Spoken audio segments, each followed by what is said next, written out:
I'm back! Damn it, Kenji. I don't know if I can fully oh god, I'm not gonna make it through this. I need a cup of tea. Be right back. I got tea in hand, mic on desk, ready to read. I don't know if I can fully digest what just happened, so I give up and just go to my room, kicking off my shoes before falling face first into bed. Falling into bed. It takes me some time to relax and get up so I can get started on homework. What have I got to do? Oh god, there's so much. I don't know. Do we have to have the council in this one? I don't know. I mean, there's a lot to do before I get to Emi's arc. Ugh, good god. It's just because the sheets are cool and comforting against my cheeks, and it feels good just lying there with my eyes closed. This school is some kind of bizarre and surreal island. It's isolated on top of a mountain, and each person is stranger than the last. I just can't seem to fit in. What irony. One would think that fitting in a place that's made for people who are unfit for anywhere else would be easy. Maybe I'm trying too hard. Probably. Although I say that, it doesn't help take the edge off, and the words are left echoing off my empty walls. I guess it's not as bad as I expected, though. This place really is more a school and less a hospital, pretending it's a school than I thought it would be. I butchered that. If nothing else, the scenery is beautiful. Oh, I thought I was going to go to Katawa then. I open one eye, seeing the school books and pills arranged side by side on my desktop. Maybe this place is too much like a normal school after all. Now, there we are.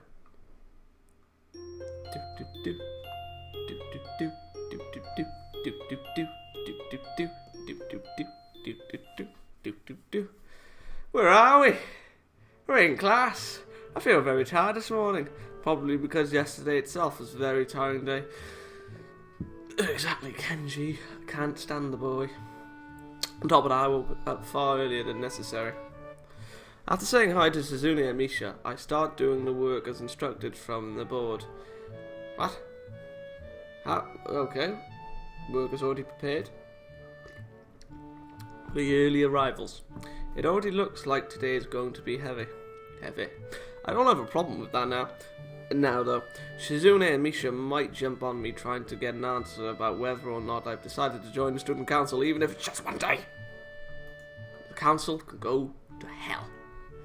I wouldn't put it past them to try, and I don't and I don't have an answer for them if they do. So the situation is convenient for me. About 10 minutes into class, Hanako walks in and takes a seat, but no one looks at her. The teacher doesn't even comment on her lateness. He does, however, stop us to say that we're going to break into groups again. I turn my head and see that Shizune and Misha are looking at me. Shizune gives me a smile that is equal parts cute and menacing. This is a smile that says, "We have you now. There is no escape." There's no brakes on the rail train. I'm sorry.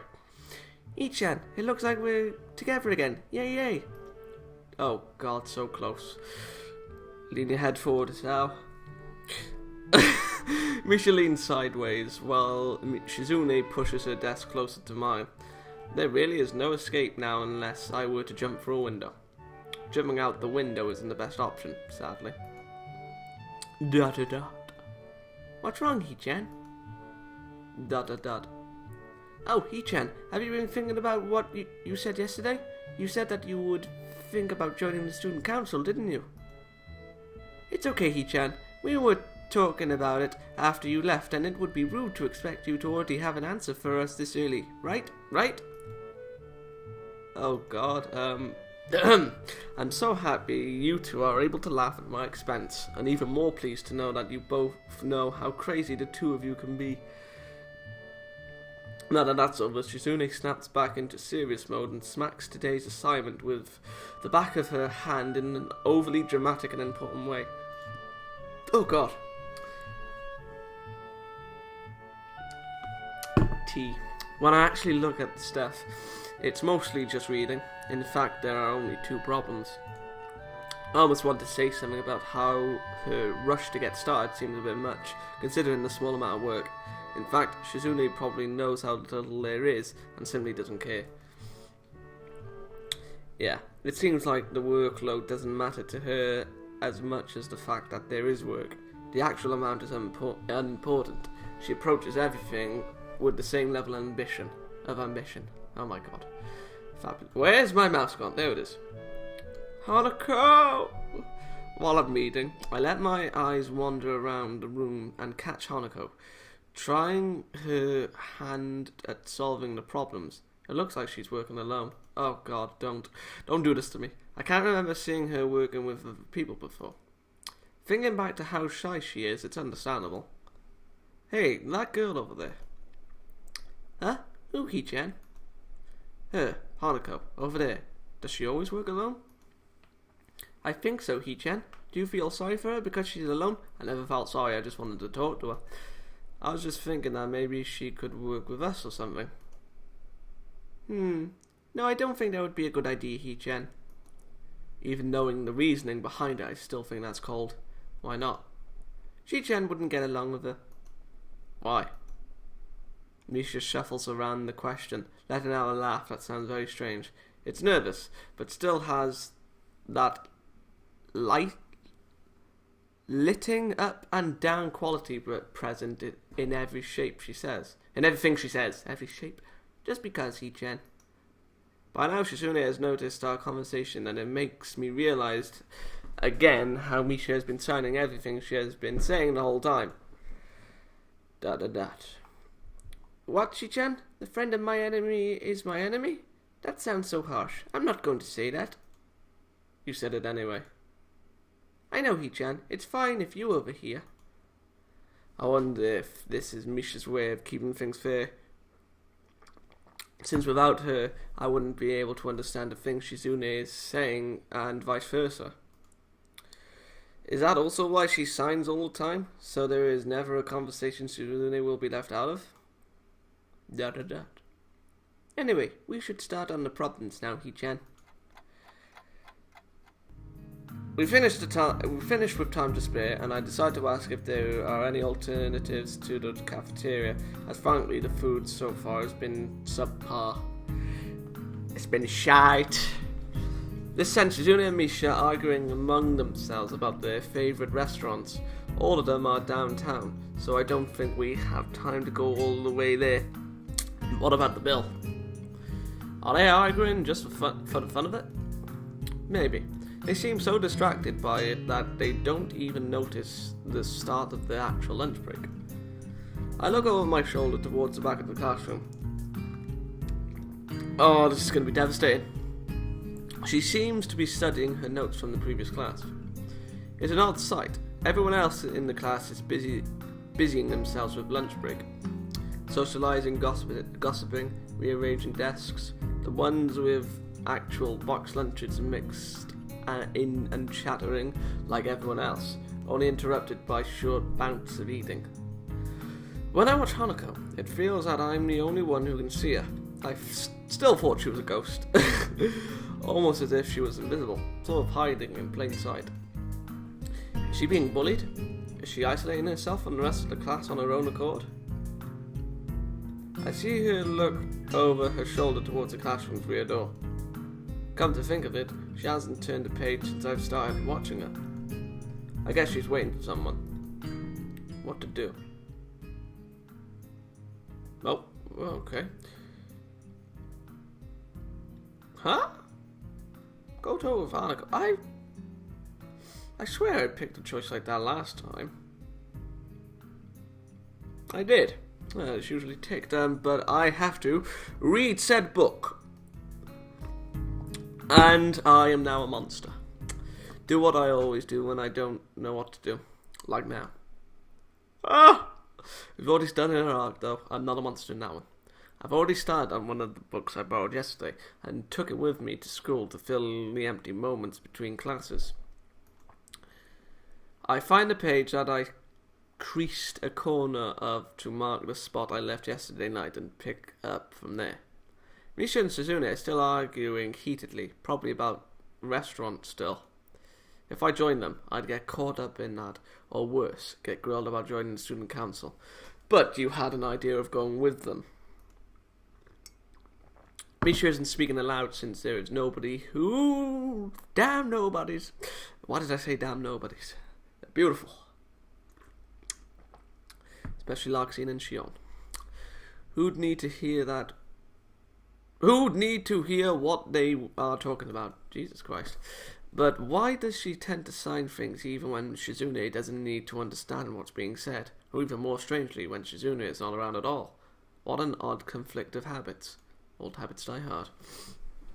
I find it hard to focus on the book, and besides, the lunch break beckons me to leave the dullness of the classroom. I do so, heading down for the cafeteria. Misha and Suzune, having come to a conclusion of one kind or another, follow in my wake, though still talking in animated fashion. Still want an anime of this. Just around the corner, can you... Oh, God, it's you. Ouch. Don't give me that look. Don't you dare give me that look, because I will destroy you. Open my eyes to see a pair of saucer-like green eyes looking up at me. She is our enemy. They belong to the perpetrator, a short girl who bumped into me and has now fallen down onto the hallway floor. She wears a PE uniform. Still, a PE uniform. That is not a PE uniform. And a very worried frown. The former strikes me as a rather strange thing to have on during a lunch break. More striking than that, though, is that she doesn't have legs. Or she does, but they're not flesh and bone. Her pale and very much flesh and bone thighs end in shins and feet made of some black metallic or plastic-like material. They look metal. They look disturbingly artificial and unnatural. It almost makes me forget that my chest is hurting. The girl winters a little, rubs her nose and jumps up. How did I do her voice? Oh God, we're back to this again. Good day, see you in a minute. I thought I was going to lose man points with Misha. Totally wrong. Totally wrong. Okay. Well, how did it go again? You're gonna hear me twice. Oh, feck. How did I say it again? Oh well. Gotcha, Hisao. Oh God, I sound like a twat. Oh man, hey, you alright? I'm sorry about that, really. Oh God, speaking like that for an entire arc. I wasn't looking where I was going, and you just came out of nowhere. Sorry. My God, the fact that I can say these voices with ease is worrying. She's looking really apologetic. In the hurt puppy way of looking apologetic. I quickly forget about being angry or anything, since hurt puppies are my weak spot. It's okay, don't worry about it. Ouch. Oh God, what a horrifying sight.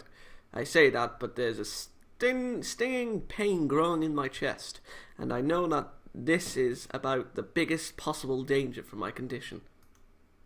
Oh, don't overexert yourself. Don't forget your medication. And most of all, don't get hit in the chest. Right then. I got gun in hand. No, I got bazooka in hand. Ready to fire, Emi. We go kill her. We go take those legs and beat her with them. Was that too mean? I'm sorry. Oh God. I'm trying to run my solar plexus. What the hell is a solar plexus? To chase... Bazooka fell on the floor. To chase the pain away. Holding my breath in an attempt to hear my heartbeat. I hate hearts. You done? It seems normal. And I feel dizzy. Hey, should I get a nurse? I think I lost your voice. The worried, high-pitched voice of the girl snaps me out of it. I stare at her for a few seconds, dumbfounded, until I realised that I probably looked worse off than I really was, doubled over myself and looking all tense. Damn, I'm overly worried about my heart. No need. I'm fine. Managing to say something in response, I pull myself upright, feeling my sore ribs one last time and take a deep breath. She just knocked the wind out of me, big time, but it's nothing more than that. You sure you're okay? I hit you pretty hard. It's okay. I said I was fine, and nothing's broken. No harm done. That's good. I feel... Okay, this is different. Whoa. What? That didn't click! I feel a hand on my shoulder at the same time that... It's not letting me read it. My mouse is rebelling against me, sod it. Eep! Oh my god, it's you two. I don't have time to look behind me because, well, we have something different. Because Shizune is already shoving me aside and stomping over to the girl, signing furiously at her. I think what you did is probably not going to help. Miss... Oh my. Let's say Miss Emi, I saw that. Running in the halls is strictly forbidden. Misha translates right on Shizune's tail, but her voice is girlishly playful, not full of the divine fury Shizune's arm movements would seem to call for. Sorry. Oh god. There we are. I was just going to get some stuff and I was kind of in a hurry. Dot. You've been told this 1,000... Oh my god, now Enemy and Misha sound the same. Ugh. Get bazooka, throw against the floor.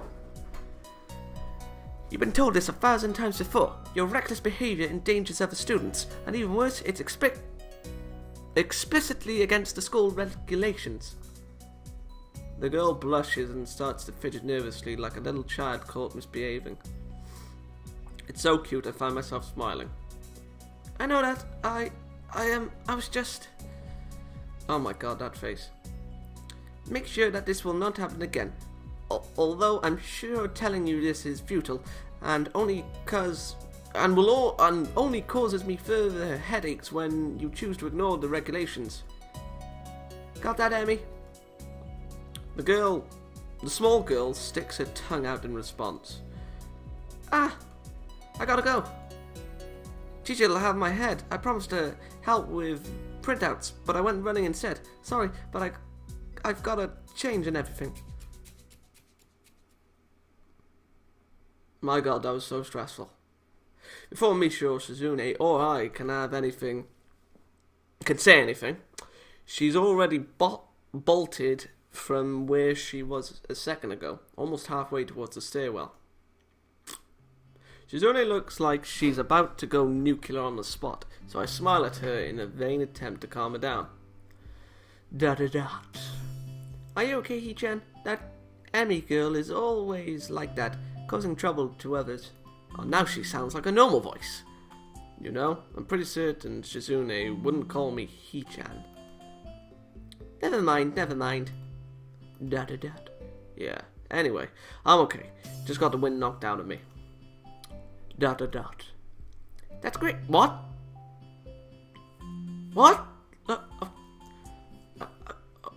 Okay, I wouldn't call that great, but I let it slide this one time. Dot. We have to run now. There is an important student council meeting regarding the festival, and we finally decided where to eat. Dot. Too bad you can't join, but this lunch meeting is only for council members. We can take you there some other time. Oh, but that'd be like a date, wouldn't it? Oh, a date with you. Well. The girls leave for downstairs. I didn't manage to get far from the third floor hallway before all this commotion struck. Literally. I should get going as well. I wonder what happened now. The lunch in the afternoon class passed eventfully. I read most of the books. Oh god, I wonder what Kenji's going to be like in this arc. Oh, leave me alone, Kenji. I had started yesterday and eat some of the mostly inedible offerings of the cafeteria. Class was tiresome. The teacher seems like an okay person despite the weird first impression I got, and the material is relatively interesting. What's that yes for? It's for all of them. I wonder. However, the way he teaches is really bizarre. It's as if he expects that everyone is a natural genius. When the final bell sounds, I realise that there is still a lot of time left in the day, and I'm left wondering what to do. It's odd. At the hospital I had 24 hours a day of free time, but here filling the considerably shorter hours feels difficult. Everyone else leaves, and I'm left alone with the teacher. Muto has examined the assignment sheets we were working on earlier, marking them with a red ball pen. Raising his eyes from his papers briefly, he notices me and furrows his brow. What is it, Nakai? I have no idea. I jump at him addressing me, but I guess it's natural to spark some conversation since there's nobody else around. Nothing. Thinking about what I do after school. The teacher slowly puts the cap on the pen he is holding and arranges his papers into a stack, clacking it against the desk twice. He seems very methodical, and for a brief moment I'm reminded of Shizune, but the teacher is more unhurried and relaxed, much more routine. You have no plans? No, I considered joining a club, but don't know what kind of club would interest me. Go observe a meeting of someone else's club. Might pique your interest. I guess. But I don't know how to continue from there. Muto looks at me in a way that makes me quickly want to take the words back to avoid a conversation. But I can't, so I have to forge ahead. I just don't know how to deal with people. I mean, the other students. I'm talking to people and everything, so it's not that I'd be isolated or anything. I just don't know what to think about the disabilities.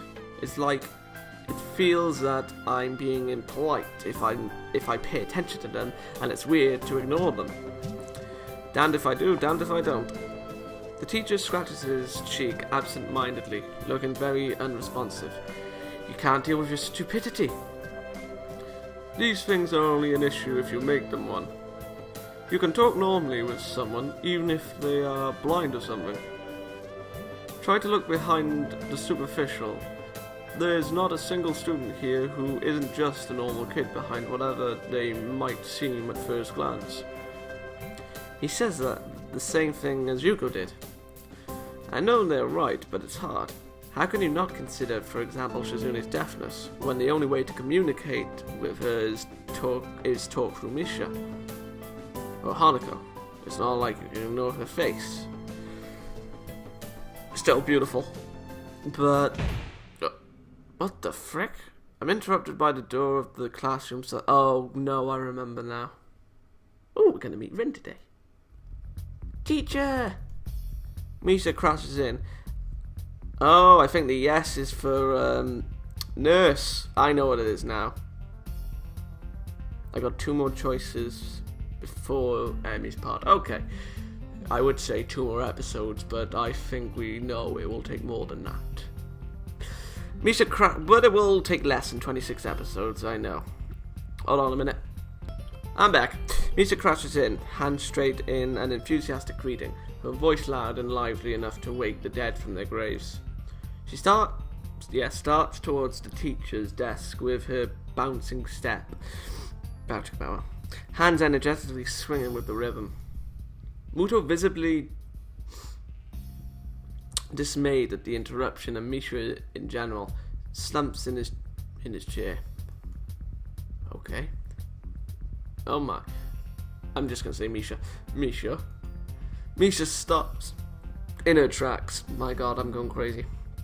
And looks around cluelessly as if she's sensing from his tone that something's wrong, but has no idea what. Yes? We have talked about volume control before. Yes? But she doesn't lower her voice at all, and the teacher just rubs his eyes. So what is it? We need help. We are running out of supplies for the festival stands. This is a distress.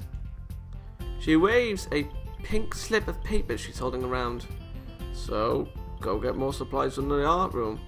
What's the problem with that? Plywood. Plywood is always the problem. Last time we wanted more, there was only a little, but that time we just took it all and went with that. Now there's like none left there, so do you know where there is some? I don't understand. How would I know? Shi-chan, I mean, the president thought that a teacher would know if there is plywood. Was she wrong? You're asking the wrong teacher. Muto looks like he is in great pain, frowning with his entire essence, and Misha doesn't get it at all. Looking at the two of them communicate is terrible, like looking at a man being tortured by drilling his skull open with blasting pop music at full volume at the same time.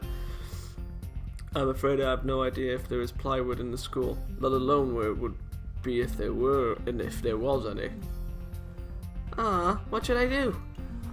Perhaps try to find Mr. Nomiya? I'm quite sure he would know where to find everything you need. You don't have to pry them from his cold, dead hands, but that's a different matter. You'd have to pry them from his cold, dead hands, but that's a different matter. I don't have time. We are so busy. She holds her head with both of her hands. Yes. Looking as despairing as it's possible for a person like her. Without even noticing, she crumples the note chair she's holding against her hair. I shouldn't even be fetching these things. There is so much to do and we are falling behind the schedule. Muto looks at... Oh god, his look is going to annoy me. Muto looks at her gravely and then suddenly smiles. Smiling doesn't really fit his face. I think it'd be better if he didn't.